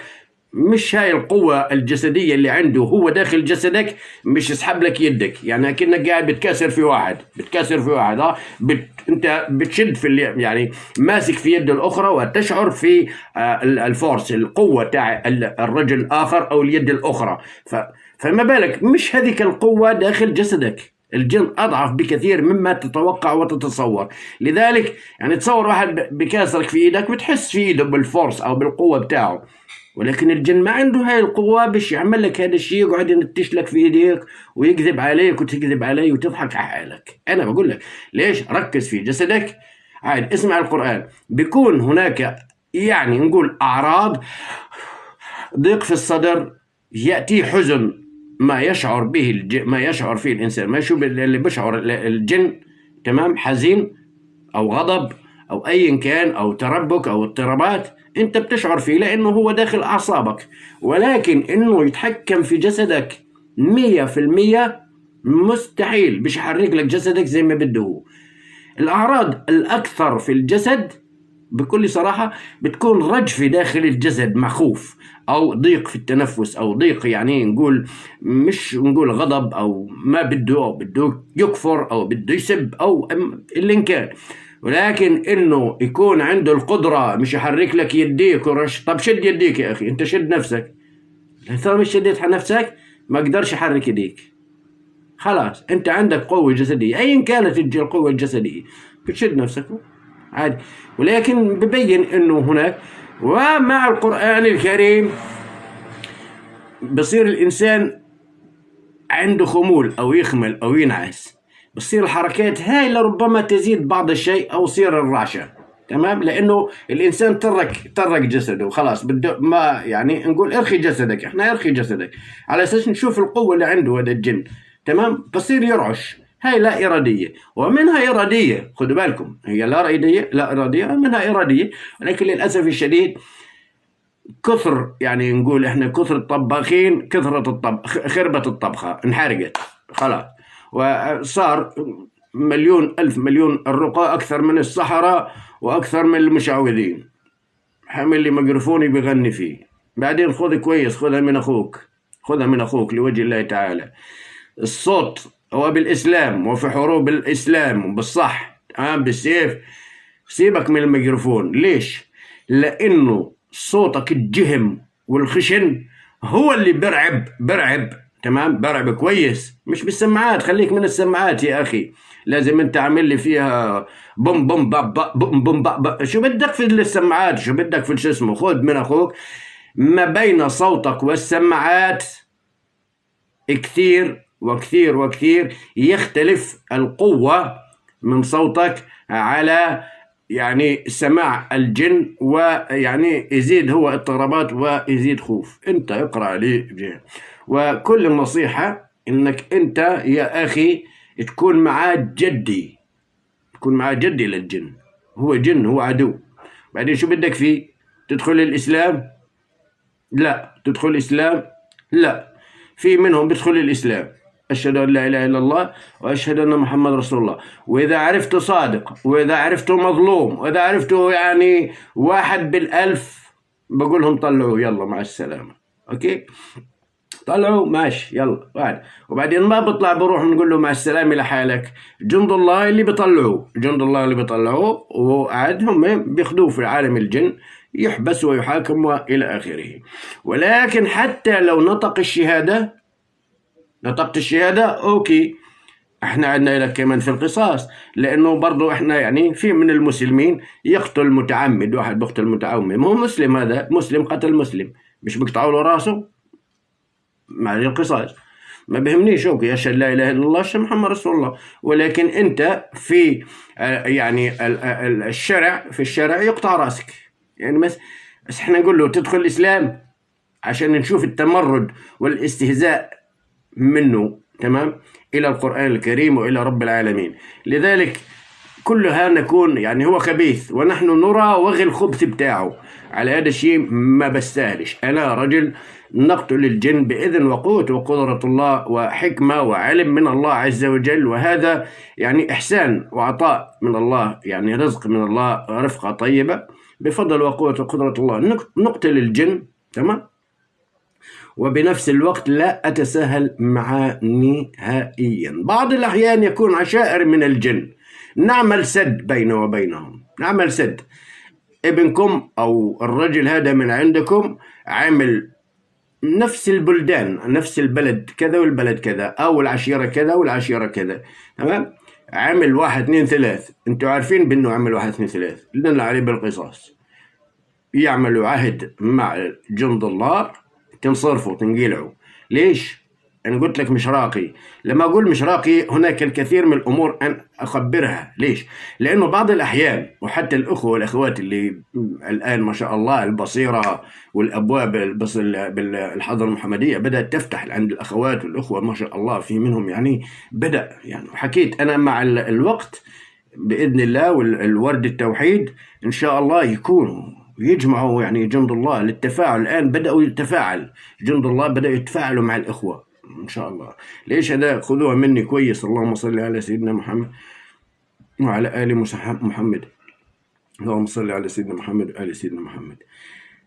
الجن عنده أهله، عنده عشيرته، عنده أولاده، عنده إخوانه، عنده أولاد عمه، عنده كذا، وعارفين إنه هذا في جسد فلان وهذا في جسد فلان وهذا في جسد فلان. وصارت كثير، حتى شاب من الجزائر راقي، وأنا نصحته إنه يتوقف عن العلاج، وهو ما شاء الله يعني كان أيضا قوي يعني راقي. عالج واحد هو الراجل والمرأة متلبسين من الجن هنا بفرنسا وبالجزائر زي ما بعمل أنا كده، وقتل الجن المتلبس في جسد الزوج، وهي الجنية في جسد أو جن في جسد الزوج والزوجة، وهما يعني متوكلين بسحر سرطان. فانتقاما من هذا الشاب اللي قتل الجن زوج الجنية، حلفت له قالت أنا راح أعمل لك أو أمرضك بالسرطان. فعندما تواصلنا مع هذا الشاب، نعم صحيح، وكان عنده عمل الفحوصات، وكان في تلبس من أيضا جابت له هذه الجنية من عائلتها لكي يمرضوا بالسرطان، ومرض بالسرطان. موجود الفيديو بالفيسبوك وفي اليوتيوب، سبحان الله العظيم. لذلك هناك انتقام، أنا عالجته لوجه الله تعالى، وسحبنا منه الجن وقتلنا الجن، تمام. وبعدها صار يتعالج وعمل الحمد لله، ربنا شفاه من السرطان. ولكن الأخت هذيك ما تواصلتش على أساس نعالجها. الآن السؤال هنا، ليش هذه بعد ما قتلنا من من عائلتها لهذا الشاب ما قدرش تيجي علينا إحنا؟ ليش ما قدرش تيجي علينا؟ لأنه عارف إذا بتيجي علينا تقتل، بيقدروش يوصلوا لنا.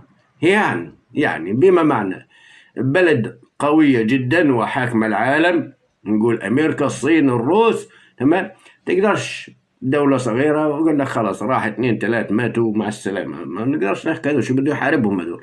لذلك نفس الشيء هي عبارة عن أيضا قوة وطاقة، ما تقدرش نيل. ما بين أنت راقي ومعالج، ليش دائما بصير عليك هجومات، بصير عليك إرسالات، بصير عندك تلبس، زوجتك تتلبس. هناك الكثير من الرقاة والمعالجين خواته متلبسات، مرته متلبسة، أولاده متلبسات.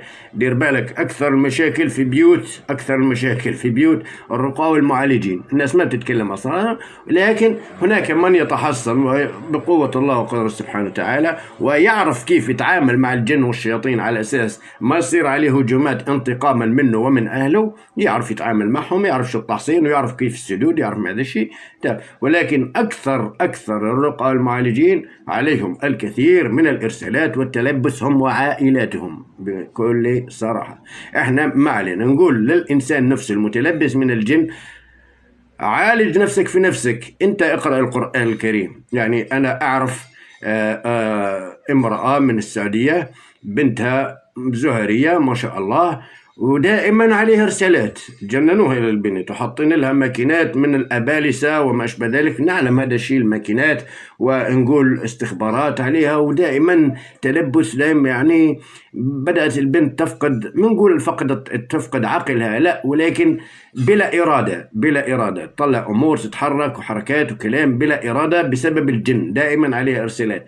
ولكن الأم غلبت ما شاء الله عليها، مرأة قوية، هي التي تتعامل مع الجن، تعلمت الكثير يعني بالمتابعين، تعلمت، وهي تعرف كيف تتعامل مع الجن، وتعرف صارت كيف تحرق الجن وكيف تخرج الجن.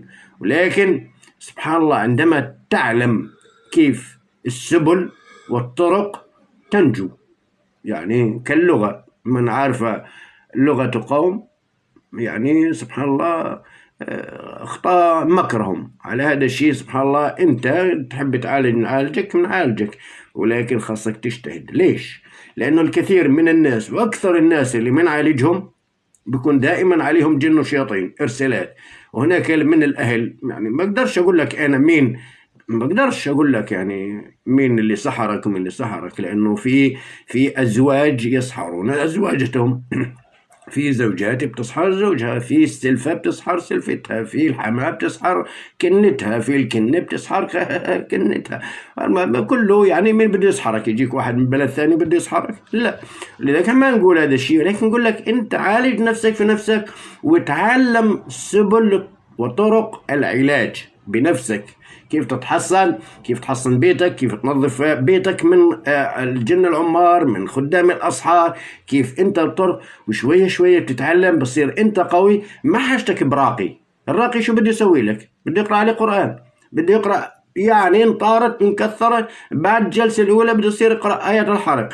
نقول لك اقرأ آية الحرق، ادهان جسدك فيه اقرأ الزيت على زيت الزيتون، آية الحرق، فقط آية الحرق 7 آيات، وكل آية كررها 7 مرات، وادهن جسدك. واقرأ العزيمة، بدكش تقرأ العزيمة اقرأ آية الحرق، وكل يوم اقرأ آية الحرق. كل يوم اعمل جلسة الصبح ساعة وجلسة في المساء ساعة لمدة أسبوع. انتهى الموضوع. بتحرقوا للجن، بتقتلوا للجن، بتذوبوا للجن. وهذا الأخوة والأخوات الآن في يعني مع الأوراد بتصير طاقتك النورانية وجسدك والأثيري وهالة الجسد تقوى. كيف اللي بيلعب كمال أجسام كل يوم بيلعب شوي، عضلاته بتكبر، عضلاته بتزيد، اللياقة البدنية بصير عنده أكثر لياقة بدنية. وانت نفس الشيء بالقرآن ونور القرآن الكريم والمية يعني المرقية والزيت المرقي، وتنظف البيت وتقرأ القرآن. لأنه أنا وانت وكل المسلمين عارفين العلاج أو الأنتيبيوتيك المضاد الحيوي للأسحار وإبطال الأسحار وقتل الجن والشياطين وإخراجهم من البيوت ومن الأجساد. الدواء بتاعهم هو القرآن الكريم. على الله ابتلاك في السحر، واحد سحرك، هاي نعمة من الله. سحرك ليش؟ لأنه الله أرادك أن تعود إليه. كيف بدك تعود إليه؟ سحرك، انسحرت انت، صار عندك جن في جسدك، بدك تطلعه بالقرآن الكريم. واصلا لما تروح عند الراقي بده يعطيك علاج بالقرآن الكريم، والراقي بده يعطيك آيات، يقول لك تحصن هاي الآيات كذا، اعمل أذكار كذا، اقرأ سورة البقرة كل يوم. ما انت لازم تشتغل. سبحان الله، إن الله إذا أحب عبدا ابتلاه ابتلاء من الله عز وجل. لذلك سبحان الله أنا يعني أشجع الناس كلها، انت عالج نفسك بنفسك، انت عالج نفسك في نفسك، ما تكونش ضعيف. اذا كسرك انت ما رممته في يدك في نفسك، في تاكل وتشرب وتقوم وتتحرك وكذا، مش رايح واحد الا اذا انت كسول يعني تحب تقرا حالك، اقرا حالك. عشان نقول لك انت بدك كل واحد يجي يطعميك، واحد يلبسك، واحد يقومك، معناته انت يعني هامل في نفسك وفي حياتك وفي حتى في عبادتك وطاعة الله. لذلك اتحرك، تنشط، خلي عندك طاقة إيجابية، خلي عندك معنوية. احنا والله العظيم نبكي سبحان الله. الإنسان كل الناس عندها مشاكل، عندها هموم، ولكن يلا معليش، خليني أنا أبدلها من أحزان ومن ضغوطات نضحك. خلينا نضحك. ليش؟ لأنه أصلا الشيطان والجن بحب إنك تحزن، والحزن هذا بقوي. لذلك احنا نعطيك كل السبل وكل الطاقة والمعنوية ولكن النقطة الأساسية هي بينك وبين الله، نوصلك إلها في طريق الدعوة إلى الله. حبك الله وابتلاك في هذا الشيء، وعلاجك في يدك وما بينك وبين الله. تقرأ القرآن الكريم، تقرأ العزيمة، تدهن جسدك الزيت، تعمل يعني تنظف جسدك، تبدل ملابسك، تنظف بيتك، تتحصن الصبح، تقرأ شوية قرآن بعد كل صلاة، وما هوش أصلا مش تبقى إذا يعني باش تقول دائما معليش الله يزيدنا إيمان ويزيدنا طاعة الله وطاعة الرحمن سبحانه وتعالى شوية شوية شوية شوية، بس تصير قوي ما أشبه ذلك، خلاص عود على حياتك الطبيعية وابقى فقط في صلاتك وأذكار الصباح وأذكار المساء، هذا طالب الله منك عز وجل. ولكن وقت العلاج عليك أن تتقوى، ما ده كل شيء مفهوم، يعني هذا الشيء عارفينه، فلذلك لازم تتقوى سبحان الله في هذا الشيء. وأنا كل نصيحتي وكل ما أقدر أن أقوله بكل صراحة نصيحة إلى الناس كلها، ابتليت حتى أنتوا إذا بتعرفوا ناس ابتلاهم الله في يعني من الناس أو من شياطين الجن والإنس، من شياطين الإنس في الأسحار، تمام، يعني عالج، أعطيه قوة يعالج نفسه بنفسه، أعطيه قوة يعالج نفسه بنفسه أفضل شيء، وقراءة سورة البقرة يوميا. وبعدين أنت يعني باش تقرأ سورة البقرة، بقرأ سورة البقرة كل يوم، حط قنينة المية أمامي وبقرأ سورة البقرة على المية، وبنفس الوقت بزيدها آية الكرسي وسورة الإخلاص في المعوذتين، والله يعطيك العافية 7 مرات 7 مرات 7 مرات، وسورة البقرة مرة، تمام، تنفض عليها واشرب منها، وشوف لك بخاخ ولا حط على ايديك وامسح جسدك. دير بالك هذا الشيء اللي بتحطه على جسدك من الزيت المرقي والماء المرقي ما بين الجسد المادي، جسدك هذا المادي والجسد الأثيري هي عبارة عن طبقات. يعني لما تحط أنت المية الباردة على جسدك بتشعر في البرودة بتاعها، نفس الشيء بيشعر فيها الجن. على هذا الشيء في بعض الأحيان أنا أطلب من الناس يحط المية المرقية بالكونجيلاتور بالفريزر، أوكي، حط بالفريزر المية أو يعملها قوالب، يعني ويأخذ قالب الثلج، يعملها قالب ثلج، الماء المرقي يعمله ثلج مرقي ويدهن، يدلك، حاس في نبض، حاس انه الشيطان هنا في جسدك. يعني ليش؟ لانه طالما حس في البرودة هاي بالماء المرقي بالزيت تحرقه.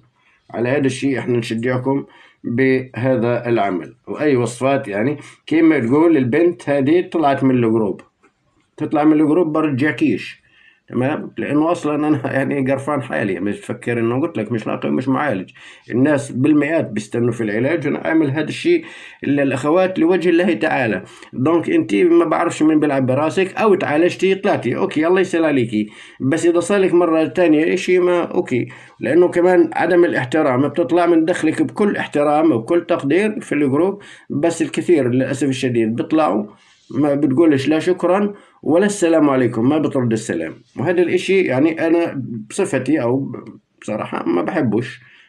الله يسهل عليك، عندك معالج عندك معالجة خليها تعالجك، تلبستي من الجن اوكي حلو مبروك انا علمتك كيف تطلعي من الجن من جسدك. ليش عم تبكي انتي؟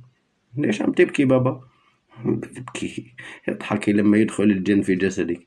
ها يلا تفضل اشتغلي يلا كمان مرة، اوكي، وبعدين تذكر حالك. ما احنا بنشوف البروفيل بتاعك، غني لا وبدق إلا وغير بحبك ما بإلا وطول نهارك عاصي الحمامي وطروب ومش عارف مين وكذا. هذه الأغاني برضو أنت بتقوي بالجن اللي بجسدك، وإذا ما كان في جن بجسدك يعني بتجيب الجن لنفسك وبتجيب المس لنفسك، وطول نهارك على المراية، اوكي طلع على المراية، طلع على حالك المراية، ديري بالك تكلمت أكثر بوابة قريبة ما بيننا وبين العالم الآخر هي المرآة، والثانية بكل صراحة هي الصور. لذلك حتى الصورة حصنها في البيت، اقرأ عليها القرآن الكريم، تمام، ولكن المرآة أكثر وأقرب بوابة بالقرب ما بيننا وبين الجن والشياطين هي المرآة. على هذا الشيء أنا أنصح، أوكي شوف حاجتك، اغسل وجهك، طلع على وجهك، أنت تحبي يا أختي تتمكجي في بيتك وخلصي حالك من المراية، ما تضلكيش طول نهارك على المراية، أو البنات اللي طول نهارها زي الهبل، تمام، وكل شوية على الصورة وتبعت على الصورة، هذا شيء. لذلك هذا شيء من المراي، ما هي أيضا التلفون لما تفتح الكاميرا مراي، تمام، في حواليك جن وشياطين انت مش شايفتيه بس هو شايفك، والله العظيم زي ما بحكي لكم صحيح. تمام. على هذا الشيء عليكم الحذر من هذا الشيء. لقاءنا لربما يوم الخميس فيه نعمل الورد في ورق الزيتون مرة أخرى إن شاء الله، لأنه الكثير استفادوا منه. نكرر كل ورقة زيتون نحملها ونقرأ عليها آية النور ونحطها في النار، والدخان بتاعها غادي يعطي طاقة إيجابية، وإذا في جن وشياطين غادي يطلعوا إن شاء الله بإذن الله. وسورة الإخلاص 1000، أظن حكينا إحنا 1000 مرة. تمام. سورة الإخلاص 1000 مرة. أيوة. لا حول ولا قوة إلا بالله العلي العظيم.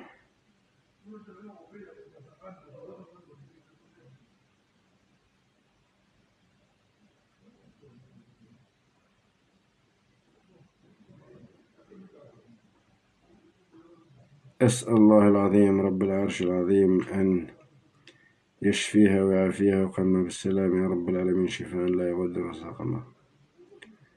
الله المستعان. وإن شاء الله ونشوف وين وصلوا الأخوة والأخوات في النساء والرجال عاهدوا الله، لأنه في أخبار بسم الله ما شاء الله.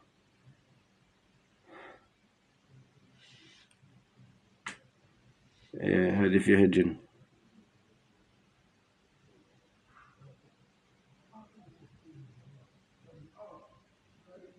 هي فيها تلبس من الجن وعاشق زاني خبيث. وصفة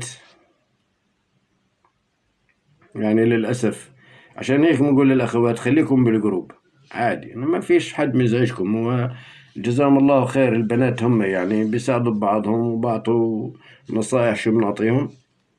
لذلك في بعض الأحيان بصير هناك هجومات جنسية يعني من الجن، وفي وصفات قوية جدا، والكثير من الأخوات عملوها. ما بقدرش يقرب عليك الجن أو يتحرش فيك، كان أنت رجل أو امرأة. يعني اللي بده إياه نعطيها عادي، الوصفة نعطيهم ونقول لهم كيف يسووا. وصفة بسيطة جدا يعني، فلا بأس إن شاء الله.